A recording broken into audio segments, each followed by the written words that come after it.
1장 드론의 정의와 역사에 대한 강의를 시작하도록 하겠습니다. 도대체 드론에 어떤 걸 드론이라고 얘기하는지, 어떻게 개발되어 왔는지 이런 게 굉장히 중요한데, 제가 이렇게 한국에서 이렇게 뭐 강의하고 사람들 많이 만나보면은 그런 데 대한 별 관심이 없습니다. 어떻게 활용하고 나는 드론을 날릴 수 있습니다, 이런 얘기는 많이 하는데, 드론이 뭡니까 이러면은 구체적으로 답변하는 사람을 제가 본 적이 많지 않습니다. 다른 영역도 똑같아요. 뭐 사물 인터넷 얘기를 많이 하면서 사물 인터넷이 뭡니까, IoT가 이러면은 전문가들도 제가 10분 이상 사물 인터넷에 대해서 설명한 사람 거의 보지 못했습니다. 근데 외국의 전문가들을 만나면 일단 그 개념 정의부터 시작합니다.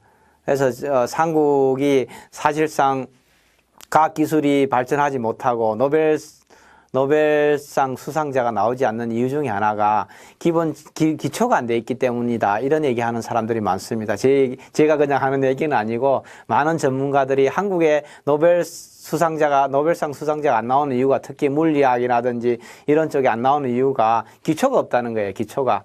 그냥 눈에 보이는 거, 그냥 몇 마디 그냥 거칠어야 되는 것은 좋아하는데, 수십 년 동안 수천 번, 수억 번의 고민을 해야 되는 그런 눈에 보이지 않는 그런 공부들은 안 한다는 겁니다. 한국 사람들이 대체적으로. 지금도 비슷한 것 같습니다. 제 주위에 있는 많은 전문가들도 기본 개념에 대해서, 원리에 대해서 공부하는 사람들이 별로 없습니다. 사실 그게 참 안타까운 부분들인데, 그런데 드론은 다행스럽게도 저희가 드론의 정의와 역사부터 책에 포함시켰다는 점을 좀 감안해 주셨으면 좋을 것 같습니다. 그런 측면에서 제가 봤을 때 드론의 앞으로 한국의 드론 산업의 미래가 굉장히 밝을 것으로 생각됩니다. 그래서 전체 강의를 좀 꼼꼼하게 잘 들으시고 같이 고민해 보시고 여러 가지 의견들 있으시면은 항상 언제든지 이메일이나 전화로 주시면은 저희가 아직 한국에 살고 있습니다. 한국에 살고 있기 때문에 바로바로 피드백을 드릴 수 있도록 하겠습니다. 목차를 보도록 하겠습니다. 주요 기관이 드론을 어떻게 정의하고 있는지, 드론의 다양한 표현법들, 드론이라는 걸 어떻게 표현하는 겁니다. 그냥 하늘에 날아다니는 것만 드론이냐, 물속에 돌아다니는 것도 드론이냐, 자율주행차라고 얘기하지 않습니까? 이제 운전사가 없이 다니는 이런 것도 드론이라고 얘기할 수 있느냐. 저한테 묻는 사람들이 너무 많아요. 관련된 공무원들이라든지 전문가들, 업계에 계신 분들이 도대체 드론이 뭡니까? 자율주행차도 드론이라고 얘기할 수 있습니까? 무인 잠수정은 도대체 드론이라고 얘기할 수 있습니까? 이런 얘기하는 사람들이 많습니다. 그런 분들도 이 강의를 듣고 나면은 저한테 그런 질문들을 하지 않을 거라고 제가 충분히 확신할 수 있습니다. 그리고 20세기 이전의 헬리콥터의 개발 역사, 2차 대전 이전의 헬리콥터의 개발 역사들, 2차 대전 이후에 실제로 전쟁만큼 이 기술 개발을 촉진시키는 그런 계기는 없습니다. 전쟁이죠. 무조건 이겨야 되는 사생결단 아닙니까? 지면 죽음이기 때문에 국가도 뺏기고 국민들이 노예가 되고 국가의 재산도 전부 다 강탈당하고, 전쟁은 비기는 게 없어요. 무조건 이겨야 된다는 겁니다. 1등 박형, 2등이라는 게 존재하지 않는다는 거죠. 전쟁은. 그러기 위해서 국가 총력전을 할 수밖에 없다는 겁니다. 모든 지식과 모든 물자와 모든 인력과 모든 것을 총집결해서 죽기 살기로 싸워서 상대를 죽이는 게 전쟁이고, 그러다 보니까 다양한 첨단 무기들, 첨단 장비들이 만들어질 수밖에 없다는 겁니다. 어떻게 보면 인류의 역사가 이렇게 발전한 것도 전쟁 때문이라는 겁니다. 인류를 파멸시킬 것도 전쟁이겠지만 인류를 발전시킨 것도 전쟁입니다. 전쟁. 그렇다 해서 제가 전쟁 예찬론자는 아닙니다. 예찬론자는 아니고, 전쟁이 인류의 발전에, 기술 발전에, 다양한 문화의 발전에 어떤 형태로 기여했는지를 제가 설명을 드리는 그런 측면에서 이해해 주셨으면 좋을 것 같습니다. 20세기 이전의 드론 개발 역사, 21세기의 드론의 개발이 어디로 가고 있는지, 일반 헬리콥터와 비교한 장점과 단점들, 고종익 같은 경우에는 대형 항공기와 고종익 드론의 장단점이 명확하지는 않습니다. 물론 얼마든지 구분할 수 있겠죠. 그런데 그냥 일반인들이 가장 많이 쓰고 있는 게 멀티콥터이기 때문에 헬리콥터와 비교했다, 이런 측면만 이해해 주시면 좋을 것 같습니다. 주요 기관이 드론을 어떻게 정의했느냐. 영국 옥스포드 사전입니다. 드론은 remotely controlled pilot aircraft or missile로 되어 있습니다. 원격에서 조종되는 항공기와 미사일을 의미합니다. 그래서 사람이 타지 않았다는 겁니다. 사람이 타지 않았죠. 우리 미사일도 우리가 원격으로 조종해서 원하는 목표 지점, 우리가 스마트 무기라고 얘기하는데 얼마든지 이렇게 공격할 수 있게 되어 있습니다. 내가 과거에는 미사일을 쏘면은 발사할 때 목표 지점이 정해져 있었는데 지금은 뭡니까? 미사일을 언제든지 목표를 바꿀 수 있습니다. 유도를 할 수 있다는 겁니다. 그런 측면에서 보면은 옥스퍼드 사전에서는 미사일도 원격으로 유도되는 미사일도 드론에 포함된다. 이렇게 볼 수 있을 것 같고요.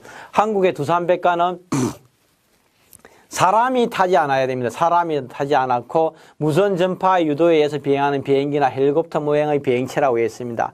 일단은 사람이 안 탄다는 겁니다. 사람이 도대체 누구냐? 그러면은 드론 택시도 불가능한 거죠. 드론이라는 것 자체가 사람이 안 타니까. 외국에서는 조종사가 원격에서 조종된다는 뜻입니다. 옥스퍼드 사전은 원격에서 조종되면은 드론입니다. 그런데 한국의 두산백과는 사람이 타지 않아야 된다는 거예요. 일단 사람이 타지 않아야 된다. 국제 민간 항공기구는 뭐냐? Remotely Pilot Aircraft 시스템입니다. 원격 조종 항공기입니다. 이거는 뭐 일단은 사람 타고 안 타고도 여기도 관심 없습니다. 원격으로 조종되면은 드론이다 이렇게 봤다는 얘기입니다. 원격 조종 항공기 관련된 원격 조종 스테이션, 원격 조종사 무인 비행기를 관리하는 스테이션을 말합니다. 그래서 이런 것들 전체적인 시스템이라고 봅니다. 하나의 하늘에 날아가는 비행체만이 드론이 아니라 이걸 조종하고 있는 컨트롤 박스, 컨트롤 스테이션, 그 다음에 통신, 드론과 컨트롤 스테이션이 통신하는 그런 체계, 데이터 링크, 이런 전체의 하나가 체계가 드론이다 이렇게 본다는 겁니다. 다르다는 거죠. 그럼 미국의 연방항공청은 도대체 뭐냐? 원격 조종 및 자율 조종으로 시계박 비행이 가능한 민간용 항공기로 승객이나 승무원을 운송하지는 않습니다. 그래서 지금 법적으로 앞으로 드론 택시가 미국에서는 불가능합니다. 그렇잖아요. 승객이나 승무원을 운송하지 않는다고 되어 있습니다. 승객이나 승무원을. 승객이 타면 안 된다는 겁니다. 이 법이 그리 되어 있는, 규정이 그리 되어 있다는 겁니다. 그래서 미국에서는 지금 이 연방항공청의 규정을 바꾸지 않는 이상은 드론 택시는 운행될 수가 없습니다. 그래서 어디서 운행하고 있습니까? 아랍에미리트 두바이에서 운행하고 있는 거죠. 중국 업체들이 아랍에미리트 UAE의 두바이에서 드론 택시를 운행하고 있습니다. 미국에서는 불가능합니다. 법이 그리 되어 있다는 겁니다. 법이. 아무리 하고 싶어도 할 수가 없다는 겁니다. 한국안전법은 어떻게 되어 있느냐? 2조 3호에서 항공기에 사람이 탑승하지 않아야 됩니다. 사람이. 우리나라도 일단 불가능합니다. 드론 택시는 불가능합니다. 원격 자동으로 비행할 수 있는 항공기입니다. 원격 자동으로. 근데 한국안전법은 시계 비행만 인정하는데 미국의 연방항공청은 시계 밖 비행이 가능해야 되는 겁니다. 시계 밖 비행이. 그러니까 자동 항법 장치를 거쳐서 내 눈을 떠나서 2km가 아니라 부산까지 갔다 왔다 할 수 있는, 인천까지 갔다 왔다 할 수 있는, 내가 눈에 보이지 않아도 이 비행체가 알아서 자율주행을 해서 목표 지점을 가서 돌아올 수 있는, 이게 드론이라는 겁니다. 회수가 가능해야 돼요. 미사일을 한번 날아가서 떨어지고 폭파되면 끝이에요. 드론은 뭡니까? 비행을 해서 날아가서 돌아와가지고 다시 회수해서 재사용이 가능해야 돼요. 이 다르다는 겁니다. 그래서 지금 이 옥스퍼드 사전과 두산백과와 국제민간항공기구와 미국의 연방항공청과 한국의 항공안전법 5가지의 개념 정의만 비교해보면은 각각의 국가의 드론 산업이 어디로 갈지를 명확하게 나온다는 겁니다. 그래서 길에서